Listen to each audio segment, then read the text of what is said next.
ਗੱਡੀ 'ਚ ਬੈਠ ਕੇ ਕਿਸਾਨਾਂ ਨੂੰ ਇਸ ਤਰ੍ਹਾਂ ਇਸ਼ਾਰੇ ਕਰਦਾ, ਪ੍ਰੋ ਕਰਦਾ ਕਿਸਾਨਾਂ ਨੂੰ, ਪਰ ਕਿਸਾਨ ਸ਼ਾਂਤਮਈ ਆ। ਫਿਰ ਉਹਨੇ ਕੀ ਦੇਖਿਆ ਵੀ ਇਹ ਤੇ ਕਿਸਾਨ ਭੜਕਦੇ ਨਹੀਂ, ਫਿਰ ਉਹਨੇ ਉਹ ਜੋ ਉਹਦੇ ਮਨ 'ਚ ਗੰਦ ਭਰਿਆ ਸੀਗਾ, ਜੋ ਜ਼ਹਿਰੀਲਾਪਨ ਸੀ ਉਹਦਾ, ਜਿਸ ਕਰਕੇ ਬੀਜੇਪੀ ਜਾਣੀ ਜਾਂਦੀ ਆ, ਫੁੱਟ ਪਾਊ ਨੀਤੀ, ਦੰਗੇ ਫਸਾਦ ਵਾਲੀਆਂ ਨੀਤੀਆਂ, ਧਰਮਾਂ 'ਤੇ ਵੰਡ ਕੇ ਆਪਣੀ ਸਿਆਸਤ ਨੂੰ ਅੱਗੇ ਲੈ ਕੇ ਆਉਣਾ, ਉਹ ਸਾਰਾ ਕੁਝ ਫਿਰ ਉਹਨੇ ਉਭਾਰ ਬਾਹਰ ਲਿਆਂਦਾ ਤੇ ਕਿਸਾਨ ਸ਼ਾਂਤਮਈ ਵਾਪਸ ਜਾ ਰਹੇ ਸੀ ਪ੍ਰੋਟੈਸਟ ਖਤਮ ਕਰਕੇ, ਉਹਨਾਂ ਦੇ ਉੱਪਰ ਗੱਡੀਆਂ ਚੜ੍ਹਾ ਦਿੱਤੀਆਂ। ਪਿਛਲੇ ਹਫ਼ਤੇ ਮੋਦੀ ਸਾਹਿਬ ਜਾ ਕੇ ਆਏ ਆ UNO ਦੇ ਵਿੱਚ, ਅਮਰੀਕਾ ਜਾ ਕੇ ਆਏ ਆ, ਉੱਥੇ ਜੋ ਬੇਇੱਜ਼ਤੀ, ਜੋ ਇਹਦੇ ਨਾਲ ਵਾਪਰਿਆ, ਜੇ ਕੋਈ ਜਾਗਦੀ ਜ਼ਮੀਰ ਵਾਲਾ ਪ੍ਰਾਈਮ ਮਿਨਿਸਟਰ ਹੁੰਦਾ ਨਾ ਤੇ ਸ਼ਾਇਦ ਆ ਕੇ ਕੋਈ ਨਾ ਕੋਈ ਇੱਥੇ ਆ ਕੇ ਆਪਾਂ ਨੂੰ ਰਿਜ਼ਲਟ ਦੇ ਦਿੰਦਾ। ਉਹ ਕਹਿ ਰਿਹਾ ਵਾ ਕਿ ਜੈਸੇ ਕੋ ਤੈਸਾ ਵਾਲਾ ਕੰਮ ਕਰਨਾ ਆਪਾਂ, ਆਪਣੇ ਤੁਸੀਂ 500 700 ਇਹੋ ਜਿਹੇ ਉਹਨੇ ਵਲੰਟੀਅਰ ਕਿਹਾ ਵਾ, ਪਰ ਜਿਹੜੀ ਭਾਸ਼ਾ ਵਰਤੀ ਗਈ ਆ ਉਹ ਵਲੰਟੀਅਰ ਵਾਲੀ ਨਹੀਂ ਗੀ। ਵਲੰਟੀਅਰ ਦਾ ਕੰਮ ਕੁਝ ਹੋਰ ਹੁੰਦਾ, ਉਹਨੇ ਗੁੰਡੇ ਪੈਦਾ ਕਰਨ ਵਾਸਤੇ ਕਿਹਾ ਅਲਟੀਮੇਟਲੀ। ਜਿਹੜੇ 3 ਕਿਸਾਨ ਸਾਡੇ ਉਹ ਮੌਕੇ 'ਤੇ ਸ਼ਹੀਦ ਹੋ ਗਏ, 1 ਕਿਸਾਨ ਦੇ ਸਿਰ 'ਚ ਗੋਲੀ ਮਾਰੀ ਗਈ, 4 ਕਿਸਾਨ, 4 ਬੰਦੇ ਹੋਰ, ਉੱਥੇ ਟੋਟਲ 8 ਬੰਦਿਆਂ ਦੀ ਸ਼ਹੀਦੀ ਹੋਈ।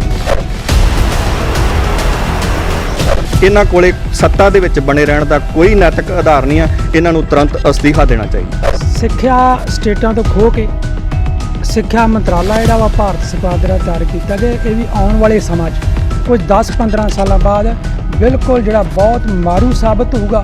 ਸਾਡੇ ਬੱਚਿਆਂ ਨੂੰ ਉਹ ਪੜ੍ਹਾਇਆ ਜਾਊਗਾ ਜੋ ਉੱਥੇ ਸੈਂਟਰ 'ਚ ਬੈਠੀਆਂ ਸਰਕਾਰਾਂ ਚਾਹੁੰਦੀਆਂ ਨੇ। ਦੇਸ਼ ਦਾ ਪਹਿਲਾ ਪ੍ਰਧਾਨ ਮੰਤਰੀ ਹੈ ਜਿਹਦੀ ਬਾਹਰਲੇ ਦੇਸ਼ਾਂ 'ਚ ਇੰਨੀ ਵੱਡੀ ਬਦਨਾਮੀ ਹੋਈ, ਖਾਸ ਕਰਕੇ ਅਮਰੀਕਾ 'ਚ, ਕਿ ਉੱਥੋਂ ਦੇ ਜਿਹੜੇ ਉਪ ਰਾਸ਼ਟਰਪਤੀ ਨੇ ਬਕਾਇਦਾ ਸ਼ਬਦ ਵਰਤੇ ਨੇ ਕਿ ਲੋਕਤੰਤਰ ਦਾ ਘਾਣ ਕੀਤਾ ਜਾ ਰਿਹਾ ਉੱਥੇ। ਇਸ ਤੋਂ ਵੱਡੀ ਬਦਨਾਮੀ ਅੱਜ ਤੱਕ ਨਾ ਕਿਸੇ ਦੇਸ਼ ਦੇ ਪ੍ਰਧਾਨ ਮੰਤਰੀ ਦੀ ਹੋਈ ਆ, ਨਾ ਮੇਰੇ ਹਾਲ ਗਾਂਹ ਹੋਊਗੀ ਜਿੰਨੀ ਇਸ ਮੋਦੀ ਦੀ ਹੋਈ।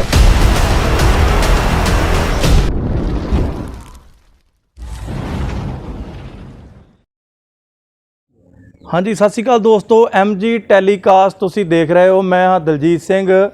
MG ਟੈਲੀਕਾਸਟ ਦੇਖ ਰਹੇ ਦਰਸ਼ਕਾਂ ਦਾ ਸਵਾਗਤ ਹੈ। ਔਰ ਯੂਪੀ ਦੇ ਵਿੱਚ ਬਹੁਤ ਬੜਾ ਮੰਦਭਾਗੀ ਘਟਨਾ ਹੋਈ, ਜਿਸ ਦੇ ਵਿੱਚ 3 ਕਿਸਾਨਾਂ ਦੀ ਜਿਹੜੀ ਆ ਜਾਨ ਗਈ, ਸ਼ਹੀਦ ਹੋਏ।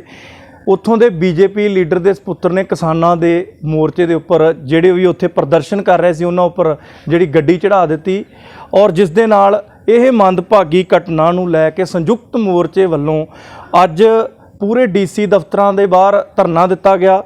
ਲੇਕਿਨ MG ਟੈਲੀਕਾਸਟ ਜੋ ਕਿਸਾਨ ਲੀਡਰਾਂ ਤੱਕ ਅੱਜ ਪਹੁੰਚਿਆ, ਵਿਸ਼ੇਸ਼ ਇਸ 'ਤੇ ਗੱਲਬਾਤ ਕਰਨ ਦੇ ਲਈ ਸਾਡੇ ਨਾਲ ਅਮਰਜੀਤ ਸਿੰਘ ਜੀ ਪੰਨੂ ਸਾਹਿਬ ਮੌਜੂਦ ਨੇ।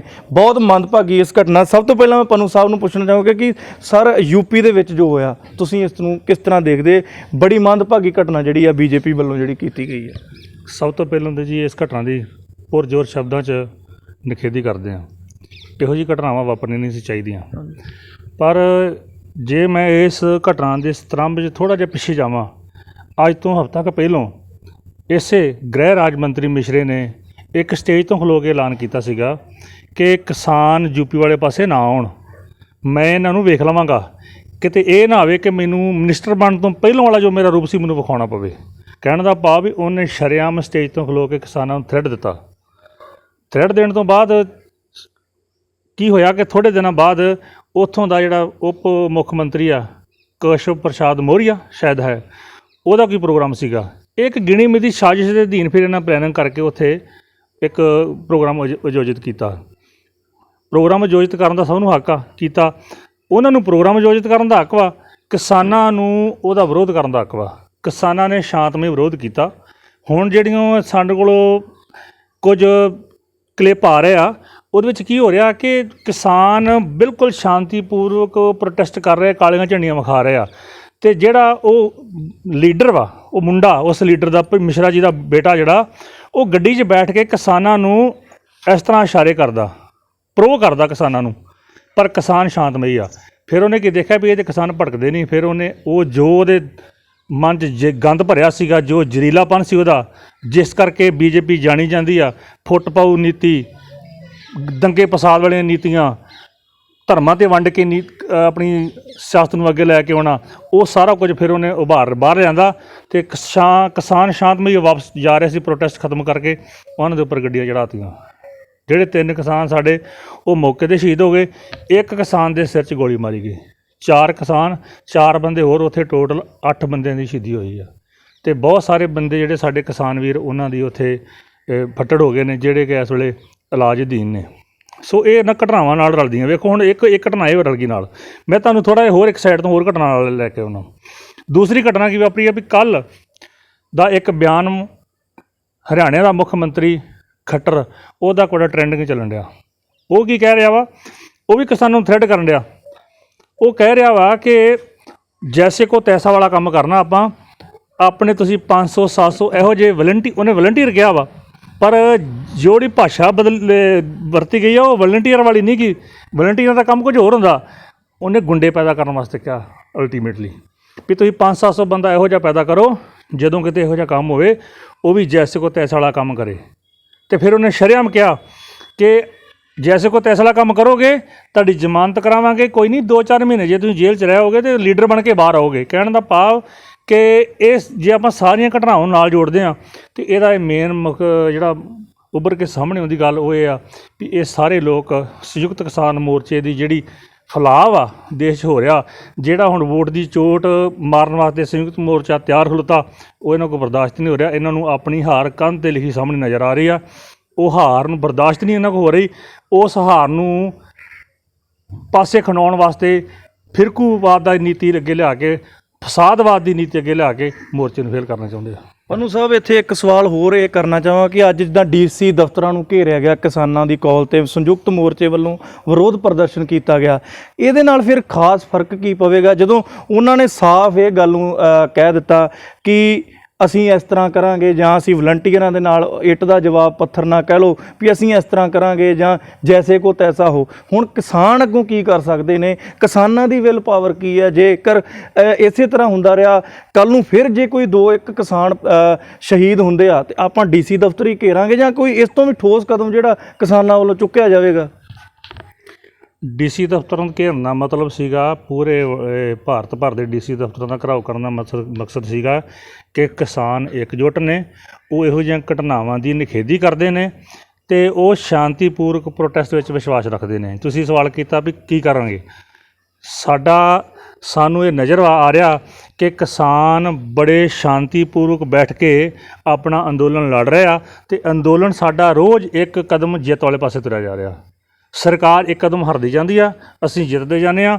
ਜਦੋਂ ਅਸੀਂ ਹਿੰਸਕ ਹੋ ਗਏ ਤਾਂ ਮੋਦੀ ਜਿੱਤ ਜੂਗਾ, ਜਦੋਂ ਮੋਦੀ ਹਿੰਸਕ ਹੋ ਗਿਆ ਤਾਂ ਫਿਰ ਮੋਦੀ ਹਾਰ ਜੂਗਾ। ਹੁਣ ਅਸੀਂ ਨਹੀਂ ਹਿੰਸਕ ਹੋਣਾ, ਅਸੀਂ ਸ਼ਾਂਤਮਈ ਰਹਿਣਾ ਵਾ, ਅਸੀਂ ਸ਼ਾਂਤਮਈ ਇੱਕ ਪ੍ਰੋਟੈਸਟ ਕਰਨਾ ਵਾ। ਜੋ ਮਰਜ਼ੀ ਸਰਕਾਰ ਕਰ ਲੇ, ਅੱਗੇ 700 ਕਿਸਾਨ ਸ਼ਹੀਦ ਹੋ ਗਿਆ, 8 ਅੱਜ ਹੋ ਗਏ ਨੇ, ਅਜੇ ਪਤਾ ਨਹੀਂ ਕੀ ਬਣਨਾ, ਪਰ ਇਹ ਆ ਵੀ ਅਸੀਂ ਇਹ ਤਹਈਆ ਕੀਤਾ ਵੀ ਅਸੀਂ ਸ਼ਾਂਤਮਈ ਰਹਿਣਾ, ਅਸੀਂ ਹਿੰਸਕ ਨਹੀਂ ਹੋਣਾ। ਹਿੰਸਕ ਹੋ ਕੇ ਅਸੀਂ ਆਪਣਾ ਜਿਹੜਾ ਅੰਦੋਲਨ ਖਰਾਬ ਨਹੀਂ ਕਰਨਾ, ਕਿਉਂਕਿ ਇਹ ਅੰਦੋਲਨ ਦੀ ਜਿਹੜੀ ਧਾਕ ਵਾ ਨਾ ਇਹ ਵਰਲਡ ਲੈਵਲ 'ਤੇ ਪੈ ਗਈ ਆ। ਮੋਦੀ ਨੂੰ ਗੁੱਸਾ ਕਿੰਨਾ ਗੱਲਾਂ ਦਾ ਆ ਰਿਹਾ।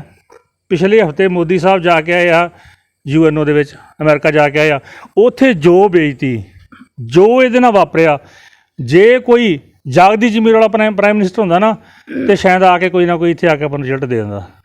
ਪਰ ਇਹ ਲੋਕ ਜਿਹੜੇ ਆ, ਇਹਨਾਂ ਦੀ ਜ਼ਮੀਰਾਂ ਮਰ ਚੁੱਕੀਆਂ ਨੇ, ਇਸ ਕਰਕੇ ਅਸੀਂ ਬਿਲਕੁਲ ਸ਼ਾਂਤਮਈ ਤਰੀਕੇ ਨਾਲ ਇਹਨਾਂ ਦਾ ਜਿਹੜਾ ਵਾ ਉਹ ਵਿਰੋਧ ਕਰਨਾ ਵਾ। ਅਸੀਂ ਹਿੰਸਕ ਬਿਲਕੁਲ ਨਹੀਂ ਹੋਣਾ। ਪੰਨੂ ਸਾਹਿਬ ਉਹਨਾਂ ਦੇ ਨਾਲ ਉਹਨਾਂ ਦੇ ਸਾਥੀ ਵੀ ਨੇ, ਕਿਸਾਨ ਲੀਡਰ ਨੇ ਸਾਰੇ ਨੇ, ਉਹਨਾਂ ਨਾਲ ਵੀ ਗੱਲਬਾਤ ਕਰ। ਸਰ, ਤੁਸੀਂ ਇਸ ਘਟਨਾ ਨੂੰ ਕਿਸ ਤਰ੍ਹਾਂ ਵੇਖਦੇ ਜੀ? ਮੈਂ ਸਰ ਕਹਿੰਦਾ ਕਿ ਇਹ ਬਹੁਤ ਹੀ ਮੰਦਭਾਗੀ ਅਤੇ ਅਤ ਨਿੰਦਣਯੋਗ ਘਟਨਾ ਹੈ। ਤੁਸੀਂ ਜਾਣਦੇ ਹੋ ਕਿ ਭਾਰਤ ਆਪਣੇ ਆਪ ਨੂੰ ਦੁਨੀਆ ਦਾ ਸਭ ਤੋਂ ਵੱਡਾ ਲੋਕਤੰਤਰੀ ਦੇਸ਼ ਅਖਵਾਉਂਦਾ, ਔਰ ਲੋਕਤੰਤਰ ਦੀ ਜਿਹੜੀ ਡੈਫੀਨੇਸ਼ਨ ਆ ਉਹ ਇਹ ਆ ਕਿ ਲੋਕਾਂ ਦੀ, ਲੋਕਾਂ ਦੁਆਰਾ ਅਤੇ ਲੋਕਾਂ ਵਾਸਤੇ ਸਰਕਾਰ। ਪਰ ਕੀ ਇੱਕ ਜਾਗਰੂਕ ਇਨਸਾਨ ਜਿਹੜਾ ਕੀ ਉਹ ਕਹਿ ਸਕਦਾ ਕਿ ਵਾਕਈ ਅੱਜ ਭਾਰਤ ਦੇ ਵਿੱਚ ਲੋਕਾਂ ਦੀ, ਲੋਕਾਂ ਦੁਆਰਾ ਅਤੇ ਲੋਕਾਂ ਵਾਸਤੇ ਸਰਕਾਰ ਆ? ਨਹੀਂ, ਇਹਦਾ ਜਵਾਬ ਨਾ 'ਚ, ਬੱਚਾ ਵੀ ਇਹਦਾ ਜਵਾਬ ਜਿਹੜਾ ਉਹ ਨਾ 'ਚ ਦੇਵੇਗਾ।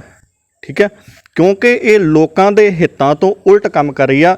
ਸਮੁੱਚਾ ਭਾਰਤ ਸੜਕਾਂ 'ਤੇ ਆ ਕੇ ਬੈਠਾ 1 ਸਾਲ ਤੋਂ ਸਰਕਾਰ ਦੇ ਖਿਲਾਫ ਪ੍ਰਦਰਸ਼ਨ ਕਰ ਰਿਹਾ, ਔਰ ਸਰਕਾਰ ਦੇ ਕੰਨਾਂ 'ਤੇ ਜੂੰ ਨਹੀਂ ਸਰਕਦੀ। ਮੈਂ ਇਹ ਅਤ ਨਿੰਦਣਯੋਗ ਘਟਨਾ ਦੀ ਪੁਰਜ਼ੋਰ ਸ਼ਬਦਾਂ ਦੇ ਵਿੱਚ ਨਿੰਦਾ ਕਰਦਾ ਔਰ ਮੈਂ ਮੰਗ ਕਰਦਾ ਕਿ ਇਹ ਕੇਂਦਰ ਸਰਕਾਰ ਜਿਹੜੀ ਆ ਮੋਦੀ ਸਮੇਤ ਸਮੁੱਚੀ ਕੈਬਨਿਟ ਨੂੰ ਤੁਰੰਤ ਅਸਤੀਫਾ ਦੇਣਾ ਚਾਹੀਦਾ, ਕਿਉਂਕਿ ਇਹਨਾਂ ਦੇ ਕੋਲ ਕੋਈ ਵੀ ਨੈਤਿਕ ਆਧਾਰ ਨਹੀਂ ਬਚਿਆ ਸੱਤਾ ਦੇ ਵਿੱਚ ਬਣੇ ਰਹਿਣ ਦਾ। ਜਿਸ ਤਰ੍ਹਾਂ ਪੂਰੀ ਜਨਤਾ, ਪੂਰੇ ਸਮੁੱਚੇ ਵਿਸ਼ਵ, ਭਾਰਤ ਦੇ ਵਿੱਚ ਔਰ ਵਿਸ਼ਵ ਦੇ ਵਿੱਚ ਇਹਨਾਂ ਦੀ ਬਦਨਾਮੀ ਹੋ ਰਹੀ ਆ, ਇਹ ਲੋਕਤੰਤਰ ਦੇ ਉਲਟ ਇਹ ਜਿਹੜੀਆਂ ਹਰਕਤਾਂ ਕਰ ਰਹੇ ਆ, ਸਮੁੱਚੇ ਵਿਸ਼ਵ ਦੇ ਵਿੱਚ ਇਹਨਾਂ ਦੀ ਕਿਰਕਰੀ ਹੋਈ ਆ। ਪਰ ਜਿਸ ਤਰ੍ਹਾਂ ਇਹਨਾਂ ਨੇ ਕਿਹਾ, ਇਹਨਾਂ ਦੀ ਜ਼ਮੀਰ ਮਰੀ ਹੋਈ ਆ, ਇਹਨਾਂ ਦੀਆਂ ਅੱਖਾਂ ਵੀ ਬੰਦ ਨੇ ਤੇ ਕੰਨ ਵੀ ਬੰਦ ਨੇ, ਇਹ ਸਮੁੱਚੇ ਵਿਸ਼ਵ ਦੀ ਆਵਾਜ਼ ਨੂੰ ਸੁਣ ਨਹੀਂ ਰਹੇ। ਇਹਨਾਂ ਕੋਲੇ ਸੱਤਾ ਦੇ ਵਿੱਚ ਬਣੇ ਰਹਿਣ ਦਾ ਕੋਈ ਨੈਤਿਕ ਆਧਾਰ ਨਹੀਂ ਆ, ਇਹਨਾਂ ਨੂੰ ਤੁਰੰਤ ਅਸਤੀਫਾ ਦੇਣਾ ਚਾਹੀਦਾ। ਬਹੁਤ ਬਹੁਤ ਧੰਨਵਾਦ ਜੀ। ਸੋ ਵਿੱਦਿਆ ਤੇ ਕਿਸਾਨੀ ਇੱਕ ਇਸ ਚੀਜ਼ ਦਾ ਇਹ ਸੰਬੰਧ ਹੈ ਕਿ ਇਹੋ ਹੀ ਸਮਾਜ ਨੂੰ ਜਿਹੜਾ ਇਹੋ ਹੀ ਹਰ ਵਰਗ ਨੂੰ ਉੱਪਰ ਲੈ ਕੇ ਆਉਂਦਾ। ਤੋਂ ਕਿਸਾਨੀ ਨੀਤੀਆਂ ਦੇ ਨਾਲ ਨਾਲ ਉਹਨਾਂ ਦੇ ਕਿਸਾਨੀ ਕਾਨੂੰਨਾਂ ਦੇ ਨਾਲ ਨਾਲ ਸੈਂਟਰ ਦੇ ਵਿੱਦਿਆ ਨੀਤੀਆਂ ਦੇ ਵੀ ਗੱਲ ਕਰਾਂਗੇ ਜਿਹੜੀਆਂ ਨਵੀਆਂ ਆ ਰਹੀਆਂ ਨੇ, ਕੀ ਉਸ 'ਤੇ ਡਿਪੈਕਟ ਹੋਰ ਵੀ ਸਾਡੇ ਨਾਲ ਆਗੂ ਜੁੜੇ ਨੇ ਪੰਨੂ ਸਾਹਿਬ ਦੇ ਨਾਲ ਗੱਲਬਾਤ ਕਰਾਂਗੇ। ਤੁਸੀਂ ਸਰ ਇਸ ਸਵਾਲ 'ਤੇ ਕੀ ਕਹਿਣਾ ਚਾਹੋਗੇ? ਅਸਲ 'ਚ ਮੋਦੀ ਦੁਆਰਾ ਲੋਕਤੰਤਰ ਦਾ ਬਿਲਕੁਲ ਘਾਣ ਕਰ ਦਿੱਤਾ ਗਿਆ। ਕਿਸੇ ਵੀ ਪ੍ਰਕਾਰ ਜਿਹੜੀਆਂ ਲੋਕਤੰਤਰੀ ਸਾਡੀਆਂ ਰੀਤੀਆਂ ਉਹ ਖਤਮ ਕੀਤੀਆਂ ਜਾ ਰਹੀਆਂ। ਇਸੇ ਆਧਾਰ 'ਤੇ ਜਿਹੜੇ ਪਹਿਲੇ ਖੇਤੀ ਦੇ ਕਾਨੂੰਨ ਲਾਗੂ ਕੀਤੇ ਗਏ, ਇਸ ਤੋਂ ਬਾਅਦ ਜਿਹੜੀ ਆ ਨੈਸ਼ਨਲ ਐਜੂਕੇਸ਼ਨ ਪਾਲਿਸੀ ਬਣਾਈ ਗਈ ਆ, ਉਹ ਵੀ ਬੇਹੱਦ ਘਾਤਕ, ਕਿਉਂਕਿ ਸਿੱਖਿਆ ਜਿਹੜਾ ਵਾ ਉਹ ਸਟੇਟਾਂ ਦਾ ਅਧਿਕਾਰ ਆ। ਜਿਸ ਤਰ੍ਹਾਂ ਖੇਤੀਬਾੜੀ ਦੇ ਕਾਨੂੰਨ ਜਿਹੜੇ ਬਣਨੇ ਉਹ ਸਿੱਖਿਆ ਦੇ ਬਣਨੇ ਆ, ਉਹ ਸਟੇਟ ਲੈਵਲ 'ਤੇ ਬਣਦੇ ਨੇ। ਪਰ ਜਿਸ ਤਰ੍ਹਾਂ ਖੇਤੀ ਦੇ ਕਾਨੂੰਨ ਬਣਾਏ ਗਏ ਕਾਲੇ, ਇਸ ਤਰ੍ਹਾਂ ਸਿੱਖਿਆ ਨੀਤੀ ਵੀ ਜਿਹੜੀ ਆ ਉਹ ਜ਼ਬਰਦਸਤੀ ਲਾਗੂ ਕੀਤੀ ਜਾ ਰਹੀ ਆ। ਸਿੱਖਿਆ ਸਟੇਟਾਂ ਤੋਂ ਖੋਹ ਕੇ ਸਿੱਖਿਆ ਮੰਤਰਾਲਾ ਜਿਹੜਾ ਵਾ ਭਾਰਤ ਸਰਕਾਰ ਦੁਆਰਾ ਤਿਆਰ ਕੀਤਾ ਗਿਆ, ਇਹ ਵੀ ਆਉਣ ਵਾਲੇ ਸਮਾਂ 'ਚ ਕੁਝ 10-15 ਸਾਲਾਂ ਬਾਅਦ ਬਿਲਕੁਲ ਜਿਹੜਾ ਬਹੁਤ ਮਾਰੂ ਸਾਬਤ ਹੋਊਗਾ। ਸਾਡੇ ਬੱਚਿਆਂ ਨੂੰ ਉਹ ਪੜ੍ਹਾਇਆ ਜਾਊਗਾ ਜੋ ਉੱਥੇ ਸੈਂਟਰ 'ਚ ਬੈਠੀਆਂ ਸਰਕਾਰਾਂ ਚਾਹੁੰਦੀਆਂ ਹੋਣਗੀਆਂ, ਜਿਹਦੇ ਨਾਲ ਮੌਜੂਦਾ ਸਾਡਾ ਜਿਹੜਾ ਗਣਰਾਜ ਆ ਉਹਦਾ ਜਿਹੜੀ ਸਰਵਨਾਸ਼ ਹੋ ਜਾਊਗਾ। ਔਰ ਸਭ ਤੋਂ ਵੱਡੀ ਗੱਲ ਹੈ, ਜੇ ਆਪਾਂ ਇਸ ਸੰਬੰਧੀ ਆ ਜਾਈਏ ਤੇ ਦੇਸ਼ ਦਾ ਪਹਿਲਾ ਪ੍ਰਧਾਨ ਮੰਤਰੀ ਹੈ ਜਿਹਦੀ ਬਾਹਰਲੇ ਦੇਸ਼ਾਂ 'ਚ ਇੰਨੀ ਵੱਡੀ ਬਦਨਾਮੀ ਹੋਈ, ਖਾਸ ਕਰਕੇ ਅਮਰੀਕਾ 'ਚ, ਕਿ ਉੱਥੋਂ ਦੇ ਜਿਹੜੇ ਉਪ ਰਾਸ਼ਟਰਪਤੀ ਨੇ ਬਕਾਇਦਾ ਸ਼ਬਦ ਵਰਤੇ ਨੇ ਕਿ ਲੋਕਤੰਤਰ ਦਾ ਘਾਣ ਕੀਤਾ ਜਾ ਰਿਹਾ ਉੱਥੇ। ਇਸ ਤੋਂ ਵੱਡੀ ਬਦਨਾਮੀ ਅੱਜ ਤੱਕ ਨਾ ਕਿਸੇ ਦੇਸ਼ ਦੇ ਪ੍ਰਧਾਨ ਮੰਤਰੀ ਦੀ ਹੋਈ ਆ, ਨਾ ਮੇਰੇ ਨਾਲ ਗਾਂਹ ਹੋਊਗੀ ਜਿੰਨੀ ਇਸ ਮੋਦੀ ਦੀ ਹੋਈ ਹੈ। ਬਹੁਤ ਬਹੁਤ ਧੰਨਵਾਦ ਜੀ। ਸੋ ਵੱਡਾ ਸਵਾਲ ਇੱਕ ਇਹ ਵੀ ਕਰਾਂਗੇ ਕਿ ਪੰਜਾਬ ਦੇ ਲੋਕ ਸੋਸ਼ਲ ਮੀਡੀਆ ਦੁਆਰਾ ਇਹ ਜਾਣਨਾ ਚਾਹੁੰਦੇ ਆ ਕਿ ਜਦੋਂ ਸ਼੍ਰੋਮਣੀ ਅਕਾਲੀ ਦਲ ਜਾਂ ਕਾਂਗਰਸ ਪਾਰਟੀ ਜਾਂ ਆਮ ਆਦਮੀ ਪਾਰਟੀ ਨੂੰ ਕੋਈ ਵੀ ਕਿਸਾਨਾਂ ਵੱਲੋਂ ਘੇਰਿਆ ਜਾਂਦਾ ਹੈ ਪਿੰਡਾਂ ਦੇ ਵਿੱਚ, ਕੀ ਉਹ ਕਿਸਾਨ ਅਸਲੀ ਹੁੰਦੇ ਨੇ ਜਾਂ ਨਕਲੀ ਹੁੰਦੇ ਨੇ? ਕਾਰਨ ਇਹ ਹੈ ਕਿ ਸੁਖਬੀਰ ਸਿੰਘ ਬਾਦਲ ਆਪਣੇ ਬਾਈਟ ਦੇ ਦੌਰਾਨ ਕਹਿੰਦੇ ਨੇ ਕਿ ਜਦੋਂ ਸਾਡੀ ਗੱਡੀ ਦੇ ਉੱਪਰ ਰੋੜੇ ਵੱਜਦੇ ਨੇ ਉਹ ਕਾਂਗਰਸ ਪਾਰਟੀ ਦੇ ਵਰਕਰ ਕਿਸਾਨ ਬਣ ਕੇ ਆਉਂਦੇ ਨੇ। ਜਦੋਂ ਕਾਂਗਰਸ ਪਾਰਟੀ ਦੇ ਕਿਸੇ ਲੀਡਰ ਨੂੰ ਘੇਰਿਆ ਜਾਂਦਾ ਤੇ ਉਹ ਕਹਿੰਦੇ ਨੇ ਕਿ ਇਹ ਸ਼੍ਰੋਮਣੀ ਅਕਾਲੀ ਦਲ ਦੇ ਵਰਕਰ ਕਿਸਾਨ ਬਣ ਕੇ ਸਾਨੂੰ ਘੇਰਨ ਆਏ ਨੇ। ਤੇ ਜਦੋਂ ਆਮ ਆਦਮੀ ਪਾਰਟੀ ਦੇ ਕਿਸੇ ਵਰਕਰ ਕਿਸੇ ਲੀਡਰ ਨੂੰ ਘੇਰਿਆ ਜਾਂਦਾ ਉਹ ਕਹਿੰਦੇ ਜੀ ਇਹ ਕਾਂਗਰਸ ਤੇ ਅਕਾਲੀ ਦਲ ਦੇ ਬੰਦੇ ਆ, ਸਾਨੂੰ ਘੇਰਨ ਵਾਸਤੇ ਆਏ ਆ। ਆਖਿਰਕਾਰ ਮੈਂ ਇੱਥੇ ਲੋਕਾਂ ਦਾ ਵੱਡਾ ਸਵਾਲ ਪੰਨੂ ਸਾਹਿਬ ਇਹ ਪੁੱਛਣਾ ਚਾਹਾਂਗੇ ਕਿ ਕਿਸਾਨ ਹੀ ਇੱਕ ਕਿਸਾਨਾਂ ਨੂੰ ਮੂਹਰੇ ਕਰਕੇ ਮੋਰਚੇ ਨੂੰ ਬਦਨਾਮ ਕੀਤਾ ਜਾ ਰਿਹਾ, ਕੀ ਕਹਿਣਾ ਚਾਹੋਗੇ? ਸਭ ਤੋਂ ਪਹਿਲੀ ਗੱਲ ਤਾਂ ਇਹ ਹੈ ਜੀ ਕਿ ਜਦੋਂ ਦਾ ਇਹ ਮੋਰਚਾ ਹੋਂਦ ਵਿੱਚ ਆਇਆ ਤੇ ਜਿੰਨੀਆਂ ਵੀ ਸਿਆਸੀ ਧਿਰਾਂ ਪੰਜਾਬ ਵਿੱਚ ਰਾਜ ਕਰਦੀਆਂ ਰਹੀਆਂ ਜਾਂ ਰਾਜ ਕਰਦੀਆਂ, ਉਹਨਾਂ ਸਾਰਿਆਂ ਦੀ ਸਿਆਸੀ ਜ਼ਮੀਨ ਜਿਹੜੀ ਉਹ ਖੁੱਸ ਚੁੱਕੀ ਆ।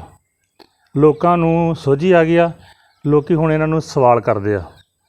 ਇਹ ਕਈ ਵਾਰਾਂ ਸੰਯੁਕਤ ਮੋਰਚੇ ਦੀ ਸਟੇਜ ਤੋਂ ਸਾਡੇ ਮਾਨਯੋਗ ਲੀਡਰ ਸਰਦਾਰ ਬਲਬੀਰ ਸਿੰਘ ਰਾਜੇਵਾਲ ਜੀ ਤੇ ਹੋਰ ਵੱਖ-ਵੱਖ ਲੀਡਰਾਂ ਨੇ ਇਹਨਾਂ ਨੂੰ ਬੇਨਤੀਆਂ ਵੀ ਕੀਤੀਆਂ ਕਿ ਜਿੰਨਾ ਚਿਰ ਤੱਕ ਇਹ ਮੋਰਚਾ ਚੱਲਦਾ ਤੇ ਤੁਸੀਂ ਆਪਣੀ ਸਿਆਸੀ ਗਤੀਵਿਧੀਆਂ ਨੂੰ ਵਿਰਾਮ ਦੇ ਦਿਓ। ਜਦੋਂ ਇਹ ਮੋਰਚਾ ਸਮਾਪਤ ਹੋ ਜਾਏਗਾ ਫਿਰ ਤੁਸੀਂ ਆਪਣੀ ਸਿਆਸਤ ਕਰ ਲੈਣਾ। ਆਫਟਰ ਆਲ ਲੋਕ ਪਹਿਲਾਂ ਵੀ ਤੁਹਾਨੂੰ ਵੋਟਾਂ ਪਾਉਂਦੇ ਰਹੇ, ਗਾਂਹ ਵੀ ਪਾਉਣਗੇ, ਪਰ ਇਹ ਬਾਜ਼ ਨਹੀਂ ਆ ਰਹੇ ਤੇ ਬਾਜ਼ ਨਹੀਂ ਆ ਰਹੇ। ਸਾਡਾ ਜੇ ਸੰਯੁਕਤ ਮੋਰਚੇ ਦਾ ਇੱਕ ਹੀ ਪੈਂਤੜਾ ਵਾ ਕਿ ਪਾਰਟੀ ਜੇ ਕਿ ਆਉਂਦੀ ਆ, ਜੇ ਅਕਾਲੀ ਆ ਗਏ ਜਾਂ ਕਾਂਗਰਸੀ ਆ ਗਏ, ਉਹਨਾਂ ਨੂੰ ਅਸੀਂ ਸਵਾਲ ਕਰਨੇ ਆ, ਹਿੰਸਕ ਨਹੀਂ ਹੋਣਾ। ਅਤੇ ਵਿਰੋਧ ਕਿਹਦਾ ਕਰਨਾ? ਭਾਰੀ ਵਿਰੋਧ ਕਰਨਾ ਬੀਜੇਪੀ ਦਾ। ਸੋ ਜਦੋਂ ਇਹ ਪਾਰਟੀਆਂ ਨਿਕਲਦੀਆਂ ਨੇ ਬਾਹਰ, ਇਹ ਆਪਣੇ ਆਪ ਨੂੰ ਹਾਈਲਾਈਟ ਕਰਨ ਵਾਸਤੇ ਸ਼ਾਇਦ ਸਾਨੂੰ ਲੱਗਦਾ ਇਹ ਆਪ ਹੀ ਸਭ ਕੁਝ ਕਰਵਾ ਜਾਂਦੇ ਹੋਣ ਅਤੇ ਆਪ ਹੀ ਮੁੜ ਕੇ ਬਿਆਨ ਦੇ ਕੇ ਮੀਡੀਆ 'ਚ ਕੋਈ ਨਾ ਕੋਈ ਆਪਣੀ ਸਿਆਸੀ ਜ਼ਮੀਨ ਲੱਭਦੇ ਫਿਰਦੇ ਆ। ਅਸੀਂ ਇਹ ਜਿਹੜੇ ਇੱਕ ਵਰਤਾਰਾ ਕਰ ਰਹੇ ਆ ਨਾ, ਅਸੀਂ ਬਿਲਕੁਲ ਇਹਨਾਂ ਨੂੰ ਬੇਨਤੀ ਕਰਦੇ ਹਾਂ ਤੁਹਾਡੇ ਚੈਨਲ ਰਾਹੀਂ, ਮਾਧਿਅਮ ਰਾਹੀਂ, ਵੀ ਤੁਸੀਂ ਕਿਰਪਾ ਕਰਕੇ ਆਪਣੀ ਰਾਜਨੀਤਿਕ ਜਿਹੜੀਆਂ ਰੋਟੀਆਂ ਸੇਕਣੀਆਂ ਬੰਦ ਕਰ ਦਿਓ, ਕਿਸਾਨਾਂ ਨੂੰ ਅੰਦੋਲਨ ਚਲਾਉਣ ਦਿਓ ਕਿਸਾਨ ਆਪਣਾ ਅੰਦੋਲਨ ਬੜੇ ਸ਼ਾਂਤਮਈ ਤਰੀਕੇ ਨਾਲ ਚਲਾ ਰਿਹਾ। ਤੇ ਜੇ ਕੋਈ ਇਹੋ ਜਿਹੀਆਂ ਵਾਰਦਾਤਾਂ ਕਰਦਾ ਵਾ, ਅਸੀਂ ਤਾਂ ਕਹਿੰਦੇ ਬੰਦਾ ਫੜ ਕੇ ਸਾਹਮਣੇ ਲੈ ਕੇ ਆਓ। ਜਿਹੜਾ ਬੰਦਾ ਪੱਥਰਬਾਜ਼ੀ ਕਰਦਾ ਫੜ ਕੇ ਸਾਹਮਣੇ ਲੈ ਕੇ ਬਿਆਨ ਦੇਣ ਨਾਲ ਕੀ ਹੋਣਾ, ਸਾਹਮਣੇ ਲਿਆਓ, ਪਤਾ ਲੱਗ ਜਾਏ ਕਿਸਾਨ ਹੈ ਕਿ ਨਹੀਂ ਕਿਸਾਨ। ਇਹ ਸਾਰਾ ਕੁਝ ਆਪ ਹੀ ਕਰਵਾ ਰਹੇ ਆ। ਇਹਦਾ ਸਾਡਾ ਸੰਯੁਕਤ ਮੋਰਚੇ ਨਾਲ ਕੋਈ ਲੈਣਾ ਦੇਣਾ ਨਹੀਂ। ਸੋਸ਼ਲ ਮੀਡੀਆ ਤੇ ਜੋ ਚੀਜ਼ਾਂ ਵਾਇਰਲ ਹੁੰਦੀਆਂ ਨੇ, ਮੈਂ ਇਹ ਵੀ ਸਵਾਲ ਲੋਕਾਂ ਤੱਕ ਇਹ ਜਵਾਬ ਪਹੁੰਚਾ ਦੇਵਾਂ ਕਿ ਬਲਬੀਰ ਸਿੰਘ ਰਾਜੇਵਾਲ ਕੈਪਟਨ ਸਾਹਿਬ ਦਾ ਮੂੰਹ ਮਿੱਠਾ ਨਜ਼ਰ ਕਰਾਉਂਦੇ ਆ ਰਹੇ ਆ, ਫੋਟੋ ਦੇ ਵਿੱਚ ਨਜ਼ਰ ਆ ਰਹੇ ਆ। 360 ਰੁਪਏ ਕੁਇੰਟਲ ਦੇ ਉਦੋਂ ਭਾਅ ਦੇ ਉੱਪਰ ਜਿਹੜੀ ਵੀ ਫੋਟੋ ਵਾਇਰਲ ਹੁੰਦੀ ਆ, ਜਾਂ ਫਿਰ ਉਹਨਾਂ ਦੀ ਇੱਕ ਕੋਠੀ ਦੀ ਫੋਟੋ ਵਾਇਰਲ ਹੁੰਦੀ ਆ ਕਿ ਰਾਜੇਵਾਲ ਕਾਂਗਰਸ ਦੇ ਸਿਰੋਂ ਕੋਠੀ ਪਾ ਰਹੇ ਨੇ। ਆਖਰਕਾਰ ਕਿਸਾਨ ਲੀਡਰ ਸਾਡੇ ਨਾਲ ਜਵਾਬ ਦੇਣ ਲਈ ਖੜੇ ਨੇ, ਉਹੀ ਤੁਹਾਨੂੰ ਦੱਸਣਗੇ ਕਿ ਇਸ ਸਵਾਲ ਦਾ ਸੋਸ਼ਲ ਮੀਡੀਆ ਤੇ ਸ਼ਰਾਰਤੀ ਅਨਸਰਾਂ ਦਾ ਜਵਾਬ ਕੀ ਹੈ। ਵੇਖੋ ਜੀ, ਜਿਹੜਾ ਤੇ ਬੰਦਾ ਕਹਿੰਦਾ ਨਾ ਕਿ ਰਾਜੇਵਾਲ ਸਾਹਿਬ ਇਹਨਾਂ ਪੈਸਿਆਂ ਦੀ ਕੋਠੀ ਪਾ ਰਿਹਾ, ਇਲਜ਼ਾਮ ਲਾਉਣੇ ਬਹੁਤ ਸੌਖੇ ਆ, ਉਹਨਾਂ ਨੂੰ ਸਿੱਧ ਕਰਨਾ ਬੜਾ ਔਖਾ।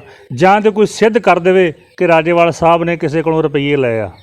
ਇਹ ਨਾ ਵੇਖੋ, ਜਿਹੜਾ ਬੀਜੇਪੀ ਦਾ ਜਾਂ ਸਿਆਸੀ ਪਾਰਟੀਆਂ ਦੇ ਆਈਟੀ ਸੈੱਲ ਆ ਨਾ, ਉਹਨਾਂ ਦਾ ਕੰਮ ਹੁੰਦਾ ਉਸ ਲੀਡਰ ਨੂੰ ਭੰਡੋ ਜਿਹੜਾ ਅਗਵਾਈ ਕਰਦਾ। ਜੇ ਰਾਜੇਵਾਲ ਸਾਹਿਬ ਨੇ 35 ਰੁਪਏ ਦੀ ਬੜੋਤਰੀ ਕਰਾ ਕੇ ਤੇ ਕੈਪਟਨ ਦੇ ਮੂੰਹ 'ਚ ਲੱਡੂ ਪਾਤਾ ਤੇ ਕੀ ਹੋ ਗਿਆ? ਇਹ ਸਾਡਾ ਸ਼ਿਸ਼ਟਾਚਾਰ ਵੀ ਆ। ਜਦੋਂ ਕੋਈ ਚੰਗਾ ਕੰਮ ਕਰਦਾ ਉਹਨੂੰ ਐਪਰੀਸ਼ੀਏਟ ਕਰਨਾ ਸਾਡੀ ਮਾੜੀ ਗੱਲ ਤੇ ਕੋਈ ਨਹੀਂ ਗੀ, ਦੁਸ਼ਮਣ ਦੀ ਤਾਰੀਫ ਵੀ ਕਰਨੀ ਚਾਹੀਦੀ ਆ। ਮੈਂ ਤਾਂ ਕਹਿੰਦਾ ਵੀ ਅੱਜ ਮੋਦੀ ਸਾਹਿਬ ਸਾਡੇ ਕਾਲੇ ਕਾਨੂੰਨ ਰੱਦ ਕਰਾ ਦੇਣ, ਅਸੀਂ ਵੀ ਜਾ ਕੇ ਮੂੰਹ ਮਿੱਠਾ ਕੀ ਅਸੀਂ ਤਾਂ ਜੱਫੀਆਂ ਪਾ ਲਾਂਗੇ ਕਿ ਤੁਸੀਂ ਸਾਡੇ ਵਾਸਤੇ ਚੰਗਾ ਕਰਤਾ ਜੀ। ਜਿਹੜੇ ਵਾਸਤੇ ਐਜੀਟੇਸ਼ਨ ਕਰਦੇ ਆ ਉਹ ਤੁਸੀਂ ਸਾਡੀ ਗੱਲ ਮੰਨ ਲਈ ਆ। ਇਹ ਗੱਲਾਂ ਨਹੀਂ ਹੁੰਦੀਆਂ। ਇਹ ਸਿਰਫ ਇੱਕ ਚੰਗੇ ਤੇ ਸੁਹਿਰਦ ਲੀਡਰ ਨੂੰ ਭੰਡਣ ਦਾ ਇਹਨਾਂ ਦੀ ਆਈਟੀ ਸੈੱਲ ਦਾ ਤਰੀਕਾ ਵਾ। ਇਹਦੇ ਵਿੱਚ ਕੋਈ ਸੱਚਾਈ ਨਹੀਂ। ਇਹ ਸਾਰੇ ਇਲਜ਼ਾਮ ਸੱਚਾਈ ਤੋਂ ਕੋਹਾਂ ਦੂਰ ਆ। ਨਵੇਂ ਮੁੱਖ ਮੰਤਰੀ ਦੇ ਰੂਪ ਦੇ ਵਿੱਚ ਸਰਦਾਰ ਚਰਨਜੀਤ ਸਿੰਘ ਚੰਨੀ ਪੰਜਾਬ ਨੂੰ ਥੋੜ੍ਹੇ ਸਮੇਂ ਆਸਤੇ ਤੇ ਮਿਲੇ ਆ, ਪਰ ਕੀ ਲੱਗਦਾ ਜੇਕਰ ਕਿਸਾਨੀ ਮੋਰਚੇ ਦੇ ਦਿਮਾਗ ਨਾਲ, ਕਿਸਾਨੀ ਲੀਡਰਾਂ ਦੇ ਦਿਮਾਗ ਨਾਲ ਵੇਖਿਆ ਜਾਵੇ ਤੇ ਕਿਸਾਨਾਂ ਦੇ ਮਸਲਿਆਂ ਨੂੰ ਸੈਂਟਰ ਤੱਕ ਲੈ ਕੇ ਜਾ ਸਕਦੇ ਆ? ਪੰਜਾਬ ਲੈਵਲ ਤੱਕ ਦੇ ਮਸਲੇ ਜਿਹੜੇ ਆ ਚਰਨਜੀਤ ਸਿੰਘ ਚੰਨੀ ਹੱਲ ਕਰ ਸਕਦੇ ਆ ਜਾਂ ਨਹੀਂ ਕਰ ਸਕਦੇ? ਦੋ ਲਾਈਨਾਂ ਦੇ ਵਿੱਚ ਕੀ ਕਹਿਣਾ ਚਾਹੋਗੇ? ਜਿਹੜੀ ਸਰਕਾਰ ਦੇ ਵਿੱਚ ਆਪਣੀ ਇੰਨੀ ਟੁੱਟ ਭੱਜ ਹੁੰਦੀ ਹੋਵੇ, ਉਹ ਤਾਂ ਸਿਰਫ ਆਪਣਾ ਚਿਹਰਾ ਤਰਾਸ਼ ਕੇ ਤੇ ਆਉਣ ਵਾਲੀ ਇਲੈਕਸ਼ਨ ਵਾਸਤੇ ਆਪਣੇ ਆਪ ਨੂੰ ਤਿਆਰ ਕਰ ਰਹੇ ਆ। ਉਹਨਾਂ ਕੋਲ ਕੋਈ ਵੀ ਇਹੋ ਜਿਹਾ ਕੰਮ ਨਹੀਂ ਜਿਹਦੇ ਨਾਲ ਉਹ ਪੰਜਾਬ ਦਾ ਕੋਈ ਹੁਣ ਭਲਾ ਕਰ ਸਕਦੇ ਹੋਣ, ਕਿਉਂਕਿ ਉਹ ਆਪਣੀ ਪਾਰਟੀ ਟੁੱਟ ਭੱਜ ਨੂੰ ਠੀਕ ਕਰ ਰਹੇ ਆ। ਉਹਨਾਂ ਦੇ ਕੋਲ ਕਿਸਾਨੀ ਮਸਲੇ ਨੂੰ ਹੱਲ ਕਰਾਉਣ ਦਾ ਕੋਈ ਵੀ ਇਹੋ ਜਿਹਾ ਤਰੀਕਾ ਨਹੀਂ ਜਿਹਦੇ ਨਾਲ ਕਰਾ ਸਕਣ। ਉਹ ਸਿਰਫ ਆਪਣੀ ਪਾਰਟੀ ਨੂੰ ਠੀਕ ਠਾਕ ਕਰਦੇ ਆ। ਬਾਕੀ ਇਹ ਗੱਲ ਮੈਂ ਕਲੀਅਰ ਤੌਰ 'ਤੇ ਕਹਿ ਦਿੰਦਾ ਕਿ ਜਦੋਂ WTO ਨੂੰ ਹਿੰਦੁਸਤਾਨ ਵਿੱਚ ਲਿਆਉਣ ਵਾਲੀ ਸਭ ਤੋਂ ਵੱਡੀ ਕਾਂਗਰਸ ਜਮਾਤ ਦਾ ਯੋਗਦਾਨ ਰਿਹਾ, ਅਤੇ ਆਪਾਂ ਡਾਕਟਰ ਮਨਮੋਹਨ ਸਿੰਘ ਨੂੰ ਬਹੁਤ ਚੰਗਾ ਸਮਝਦੇ ਹਾਂ, ਸੁਹਿਰਦ ਬੰਦਾ। WTO ਦੀ ਨੀਤੀਆਂ ਨੂੰ ਲਾਗੂ ਕਰਨ ਵਿੱਚ ਡਾਕਟਰ ਮਨਮੋਹਨ ਸਿੰਘ ਦਾ ਹੱਥ ਆ। ਸਭ ਤੋਂ ਪਹਿਲਾਂ ਕਾਂਗਰਸ ਪਾਰਟੀ ਨੇ ਇਹਨਾਂ ਬਿੱਲਾਂ ਵਾਸਤੇ ਸਾਡੇ ਦੇਸ਼ ਵਿੱਚ ਰਾਹ ਪੱਧਰਾ ਕੀਤਾ, ਅਤੇ ਉਹਦਾ ਖਮਿਆਜਾ ਅਸੀਂ ਭੁਗਤ ਰਹੇ ਹਾਂ। ਹੁਣ ਮੋਦੀ ਸਰਕਾਰ ਕੋ ਪੂਰਨ ਬਹੁਮਤ ਹੋਣ ਕਰਕੇ ਇਹ ਬਿੱਲ ਇਹਨਾਂ ਸਾਡੇ 'ਤੇ ਲਾਗੂ ਕਰਦੇ ਆ। ਲੰਡੀਆਂ ਸਰਕਾਰਾਂ ਹੁੰਦੀਆਂ, ਲੰਗੜੀਆਂ ਲੂਲੀਆਂ ਸਰਕਾਰਾਂ ਹੁੰਦੀਆਂ ਤਾਂ ਸ਼ਾਇਦ ਇਹ ਕੰਮ ਨਾ ਹੁੰਦਾ। ਅੰਤ ਵਿੱਚ ਮੈਂ ਕਹਿਣਾ ਚਾਹੂੰਗਾ ਕਿ ਦਿੱਲੀ ਬੈਠੇ ਕਿਸਾਨ ਭਰਾਵਾਂ ਨੂੰ, ਦੇਸ਼ ਦੇ ਵਿੱਚ ਵੱਖ-ਵੱਖ ਥਾਵਾਂ ਤੇ ਪ੍ਰਦਰਸ਼ਨ ਕਰ ਰਹੇ ਕਿਸਾਨ ਸਾਥੀਆਂ ਨੂੰ ਇੱਕ ਮੈਸੇਜ ਕੀ ਸਰ ਦੇਣਾ ਚਾਹੋਗੇ, ਜਿਸ ਦੇ ਨਾਲ ਕਿ ਉਹ ਸ਼ਾਂਤਮਈ ਰਹਿਣ? ਕਿਉਂਕਿ ਯੂਪੀ ਦੇ ਵਿੱਚ ਜਿਹੜੀ ਘਟਨਾ ਵਾਪਰੀ, ਇਹਦੇ ਵਿੱਚ ਸ਼ੱਕ ਕੋਈ ਨਹੀਂ, ਕਿਤੇ ਨਾ ਕਿਤੇ ਕਿਸਾਨਾਂ ਦੇ ਖੂਨ ਨੂੰ ਖੋਲਣ ਵਾਲੀ ਗੱਲ ਜਾਂ ਇੱਕ ਤੀਲੀ ਸੁੱਟਣ ਵਾਲੀ ਗੱਲ ਹੈ ਵੀ ਹੁਣ ਇਹ ਅੱਗਿਓਂ ਕੀ ਕਰਦੇ ਆ। ਮੈਸੇਜ ਕੀ ਦੇਣਾ ਚਾਹੋਗੇ ਸਾਡੇ ਚੈਨਲ ਦੇ ਮਾਧਿਅਮ ਰਾਹੀਂ? ਕਿਸ ਤਰ੍ਹਾਂ ਦਾ ਉਹਨਾਂ ਵੱਲੋਂ ਅੱਗਿਓਂ ਕੀ ਉਹਨਾਂ ਦਾ ਰਿਐਕਸ਼ਨ ਹੋਣਾ ਚਾਹੀਦਾ? ਇਹ ਵੀਰ ਜੀ ਮੇਰਾ ਸੰਦੇਸ਼ ਨਹੀਂਗਾ, ਇਹ ਸਾਡੇ ਸੰਯੁਕਤ ਮੋਰਚੇ ਦਾ ਸੰਦੇਸ਼ ਆ। ਹਿੰਸਕ ਨਹੀਂ ਹੋਣਾ, ਸ਼ਾਂਤਮਈ ਰਹਿਣਾ। ਸਾਹਮਣੇ ਮੋਦੀ ਦੀ ਹਾਰ ਲਿਖੀ ਨਜ਼ਰ ਆ ਰਹੀ ਆ। ਉਸ ਹਾਰ ਨੂੰ ਪ੍ਰੈਕਟੀਕਲ ਤੌਰ 'ਤੇ ਪੇਪਰ 'ਤੇ ਲਿਆਉਣ ਵਾਸਤੇ ਸਾਨੂੰ ਹਿੰਸਕ ਹੋਣ ਤੋਂ ਬਚਣਾ ਪੈਣਾ ਵਾ। ਸ਼ਾਂਤਮਈ ਰਹਿ ਕੇ ਬਿਨਾਂ ਕਿਸੇ ਉਕਸਾਹਟ ਤੋਂ ਆਪਾਂ ਇਹ ਅੰਦੋਲਨ ਜਿੱਤਣਾ ਵਾ। ਅਤੇ ਸੰਯੁਕਤ ਮੋਰਚੇ ਦਾ ਸੰਦੇਸ਼ ਆ ਵੀ ਆਪਾਂ ਹਿੰਸਕ ਨਹੀਂ ਹੋਣਾ। ਜਿਹੜੀਆਂ ਘਟਨਾਵਾਂ ਉੱਥੇ ਵਾਪਰੀਆਂ ਉਹਦਾ ਹੁਣੇ ਹੱਲ ਵੀ ਹੋ ਗਿਆ ਵਾ। ਜੋ ਉੱਥੇ ਸਾਡੇ ਸੰਯੁਕਤ ਮੋਰਚੇ ਦੇ ਜਿਹੜੇ ਲੀਡਰ ਨੇ ਰਾਕੇਸ਼ ਟਿਕੈਤ ਜੀ, ਉਹਨਾਂ ਨੇ ਸਾਰੇ ਉੱਥੋਂ ਦੇ ਪ੍ਰਬੰਧਕੀ ਜਨਾਂ ਨਾਲ ਬੈਠ ਕੇ ਗੱਲਬਾਤ ਕੀਤੀ ਆ, ਅਤੇ 45 ਲੱਖ ਰੁਪਈਆ ਪਰ ਹੈੱਡ ਨਾਲ ਇੱਕ ਨੌਕਰੀ, ਜਿਹੜੇ ਸਾਡੇ ਕਿਸਾਨ ਸ਼ਹੀਦ ਹੋ ਗਿਆ। ਅਤੇ ਜਿਹੜੇ ਕਿਸਾਨਾਂ ਨੂੰ ਬਹੁਤ ਜ਼ਿਆਦੀਆਂ ਚੋਟਾਂ ਲੱਗੀਆਂ ਉਹਨਾਂ ਨੂੰ 10 ਲੱਖ ਰੁਪਈਆ, ਅਤੇ 8 ਦਿਨਾਂ ਵਿੱਚ ਉਹਨਾਂ ਜੁਡੀਸ਼ਰੀ ਇਨਕੁਆਇਰੀ ਬਿਠਾ ਕੇ ਅਤੇ ਗ੍ਰਿਫਤਾਰ ਕਰਨ ਦਾ ਵਾਅਦਾ ਕੀਤਾ। ਉਹ ਮਸਲਾ ਸੌਟ ਆਊਟ ਹੋ ਗਿਆ ਵਾ, ਅਤੇ ਆਸ ਆ ਵੀ ਗਾਂਹ ਤੋਂ ਵੀ ਸਾਰੇ ਜਿਹੜੇ ਸੰਜਮਨਾ ਕੰਮ ਲੈਣਗੇ। ਅਸੀਂ ਸਰਕਾਰਾਂ ਨੂੰ ਵੀ ਬੇਨਤੀ ਕਰਦੇ ਹਾਂ ਵੀ ਜਿਸ ਤਰ੍ਹਾਂ ਹੁਣ ਮੇਰੇ ਵੀਰ ਨੇ ਗੱਲ ਕੀਤੀ, ਡੈਮੋਕ੍ਰੇਸੀ ਦੀ ਪਰ ਖੂਬਸੂਰਤੀ ਇਹ ਆ ਕਿ ਵਿਰੋਧ ਵੀ ਕਰੋ, ਆਪਣੀ ਗੱਲ ਵੀ ਪਹੁੰਚਾਓ ਅਤੇ ਗੱਲ ਸੁਣੋ ਵੀ।